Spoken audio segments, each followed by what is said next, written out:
All right. So my mind's kind of blown here, and I saw the light last night when I was thinking about the Texans' decision and the decisions they got to make. And we're just gathering all this information. We're talking about all this cabin fever. And while the information was useful, it added even more uncertainty and it added even more intrigue to the Texans, which direction they're going to go and what the hell they're going to do with this number 2 pick and what they're going to do in the draft as DeMeco Ryans approaches his first draft. It is the Locker Room, number 1 source for Texans daily digital content. I'm Landry Locker. You can hear me Monday through Friday, 10 to 2 on Sports Radio 610 in the Odyssey app. And I want to start by talking about DeMeco Ryans' biggest coaching influence and someone that he constantly credits for getting him ready. He credits for taking him under his wing, and that's Kyle Shanahan. You could say Kyle Shanahan is almost, in a way, DeMeco Ryans' coaching father, which is a good thing. And fathers teach you a lot of things. Sometimes even when fathers have philosophies that maybe you don't 100% agree with, a lot of times you take them with you, and regardless of whether you're going to put those philosophies and put those mentalities 100% to test, they're at least in the back of your mind, especially when you find yourself in a similar situation that your father was in. And this is relevant. I promise I'm going to make this make sense. Just keep in mind that Kyle Shanahan is someone DeMeco Ryans looks up to. And much like when your father tries to teach you a lesson, when he has philosophies, when you find yourself in that situation, when you go away and go to college or become an adult, much like DeMeco Ryans has gone away from San Francisco and he's overseeing the Texans, a lot of times these philosophies, they stick with you. And sometimes you do the complete opposite, and sometimes you do the exact same thing.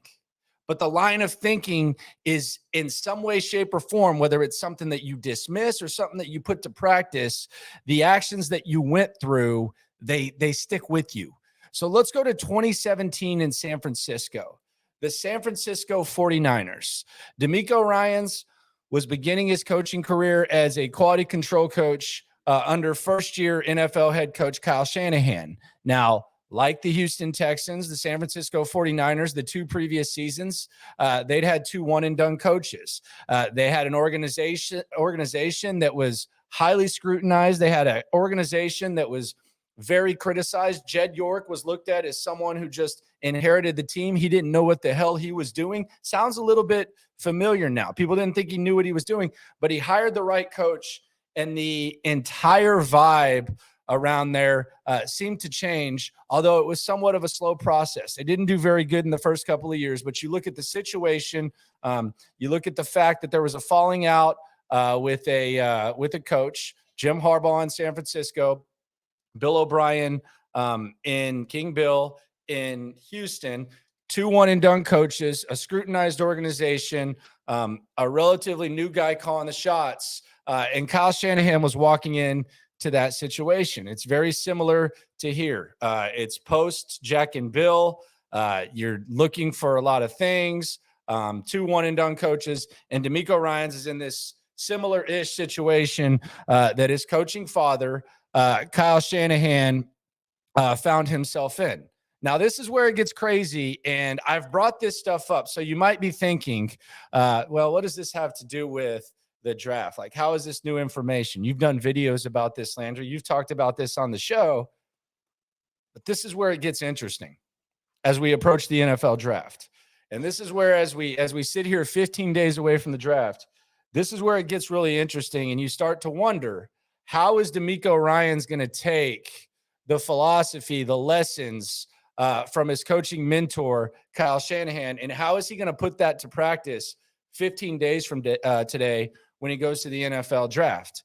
And let's go to April 27th. We got to go back to April 27th of 2017. A lot of Texans fans remember that as the day when the Texans traded up and got Deshaun Watson. But what was going on in San Francisco? We've already listed the similarities that San Francisco had and the situation that the 49ers are in. The San Francisco 49ers in that draft, they had the number 2 overall pick, just like the Houston Texans do. The San Francisco 49ers in that draft, they went into it needing a quarterback, much like the Houston Texans do right now. They also, coming off everything that they'd come off of, much like the Texans, they also had 2 first-round picks. San Francisco did.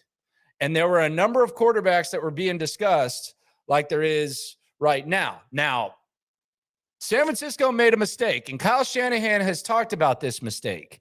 The San Francisco 49ers at number 2, they, first of all, decided to trade back a spot with the Chicago Bears so the Bears could select Mitchell Trubisky. And the 49ers then passed on Deshaun Watson and Patrick Mahomes. And they went with the defensive lineman, Solomon Thomas, and with their next draft pick, where they could have taken, gone in a different direction, they went with Reuben Foster at 31. Kyle Shanahan has said it's one of the bigger mistakes that he's made. Who knows what would have happened to the NFL had Watson or Mahomes gone to San Francisco. But San Francisco had a full roster to build, and they decided, foolishly, obviously, with hindsight, to pass on Deshaun Watson and Patrick Mahomes. Here's quotes from Kyle Shanahan in The Athletic when asked about this. Quote, anybody who had a chance to take Patrick Mahomes or Deshaun who didn't, everyone knows, yeah, everyone wishes we had a time machine.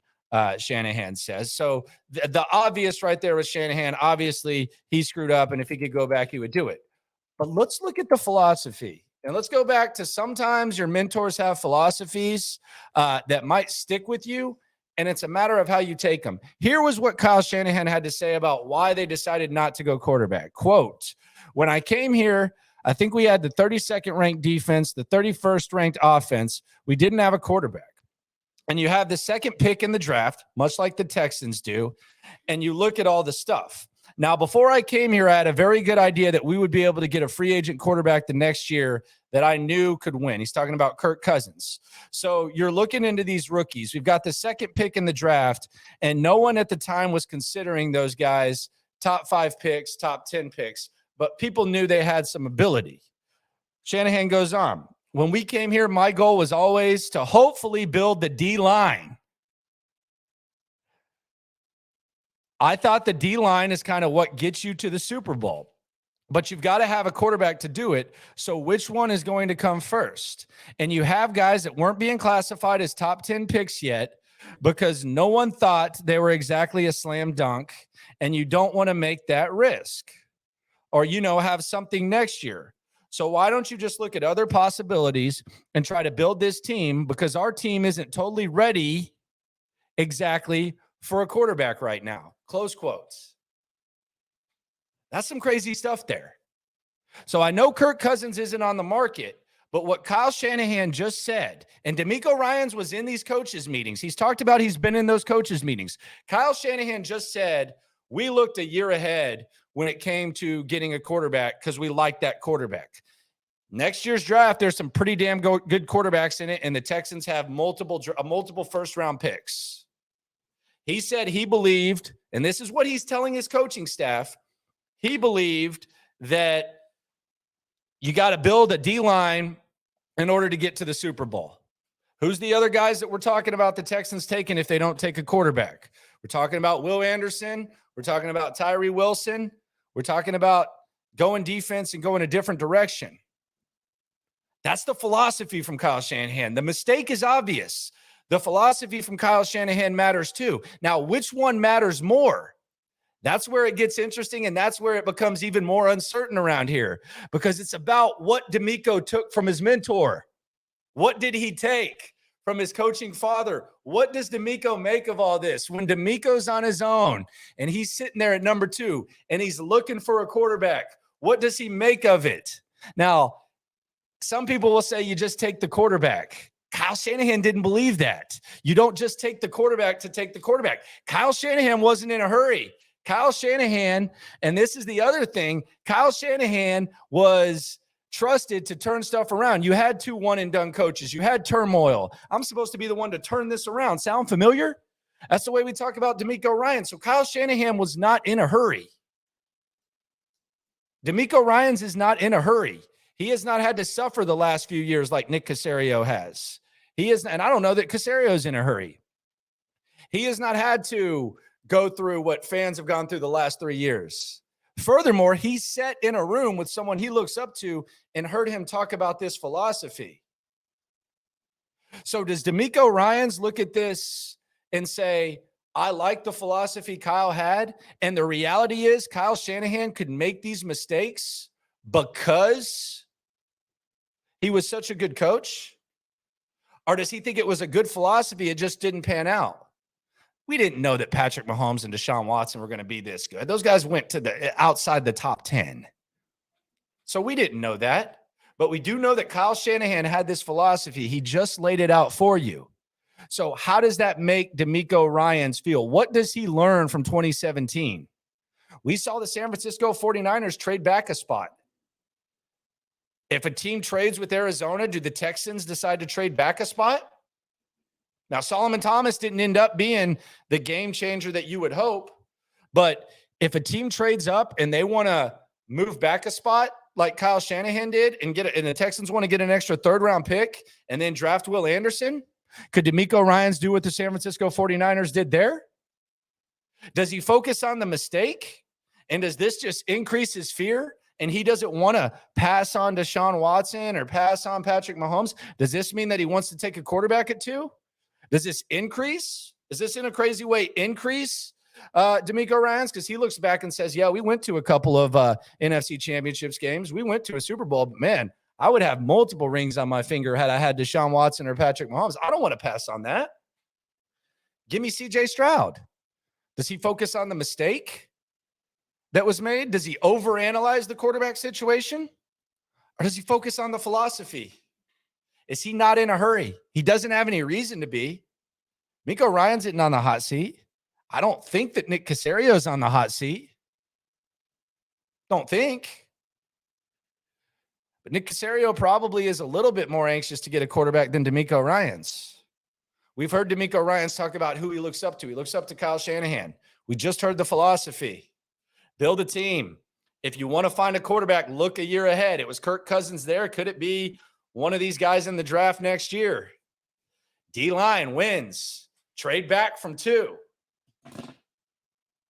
Mind blown. What does it all mean? I have no idea. It just means that things are even crazier than we thought they were around here. But what does DeMeco Ryans take from 2017? He's in a similar situation Kyle Shanahan was. We saw what Kyle did. If DeMeco Ryans thought he could get a franchise quarterback at 2, that's what he's going to do. We tend to simplify this. Well, just get a quarterback. If he's not there, do you force it? Kyle Shanahan didn't. Now, if he could go back, he probably wishes he would have taken a quarterback. But he didn't. He didn't force it. Will DeMeco do the same thing? What lessons does he take from this? Because it's a very similar situation, and it just adds to the uncertainty and chaos of this draft, the importance of it, and the fact that DeMeco Ryans might be on a different time frame than you, me, all the fans, even Nick Caserio. He's been there, and hopefully he can coach him up like Shanahan did, and even if a mistake is made, hopefully he can overcome it. But I can assure you, when you go back to 2017, draft night, DeMeco Ryans, it's a stressful situation, but it's a situation that he's been in. The only question is, what is DeMeco going to take from all of this? What a crazy, crazy time we are in. We are 15 days away from the draft.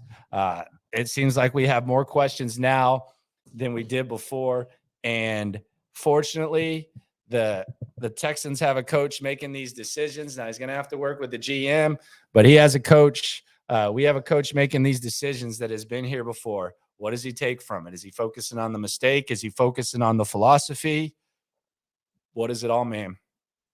Tell you what it means. It means I'm ready for the effing draft to happen. So we can quit talking about this. I appreciate it because it sucked going out without the picks, but this is just a wild time to be around. What is DeMeco going to do? We saw the philosophy of his coaching father, his mentor. where are we going from here? No matter where we go, though, remember, when it comes to this Texans game, we're all in this together.